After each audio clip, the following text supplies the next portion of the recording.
নমস্কার বন্ধুরা, কিভাবে দেশি কচুর শাক ভর্তা করতে হয় দেখুন। আমি এখানে কচুর শাক কেটে ধুয়ে পরিষ্কার করে নিয়েছি। এখানে চিংড়ি মাছ, পেঁয়াজ, রসুন নিয়েছি। আর এখানে সরিষা, হলুদ, লবণ, নারকেল বাটা আর একটু জিরা, ধনিয়ার গুঁড়ি নিয়েছি। আর এখানে আমি পাটা ধুয়ে নিয়েছি, পাটায় বেটে নেব। ফ্রাই প্যান দিয়ে দিছি। এখন একটু তেল দিয়ে কিভাবে ভর্তা করতে হয় দেখুন আপনারা। পেঁয়াজ, রসুন আর চিংড়ি মাছটা দিয়ে দিলাম।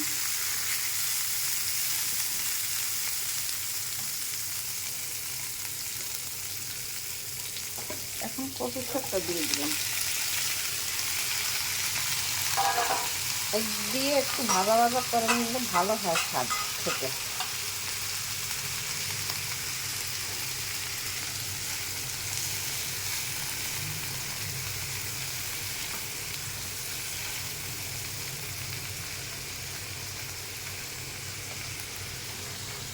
এখন এই যে মশলাটা দিয়ে দিলাম। জল দেওয়া যাবে না, জল দিলে আর স্বাদ ভালো লাগবে না। দেশি কচুর শাক আমি ছাদে বানিয়েছি। কচুর শাক এই যে দেখুন, দেখতে কত সুন্দর হবে। দেশি কচুর শাকের ভর্তা খেতে খুব দুর্দান্ত স্বাদ হবে। আর একটু সময় ভেজে আমি পাটায় বাটবো, নামিয়ে নেব। এই যে আমার শাকটা, কচুর শাকটা ভাজা ভাজা হয়ে গেছে। এখন নামিয়ে নেব। নামিয়ে এই পাটায় রেখে দিলাম। এখন বাটবো।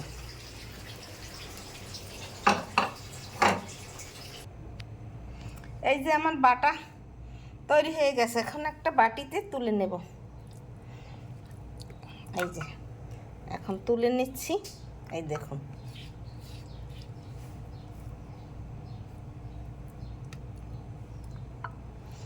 এই মাঝখানে একটু তেল দিয়ে দিতে হবে সামান্য, না দিলেও হয়, দিলেও হয়। এই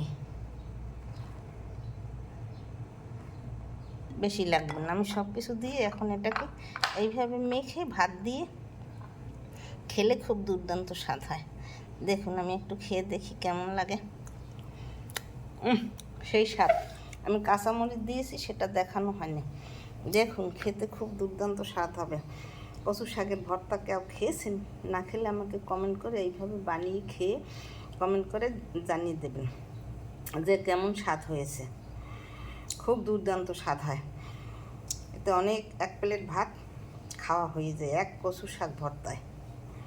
এরকম আপনারা কচু শাক ভর্তা করে খেয়ে দেখবেন, খেতে খুব সুস্বাদু লাগবে। দেখুন, দেখতে কত সুন্দর হয়েছে, খেতে খুব দুর্দান্ত স্বাদ লাগবে।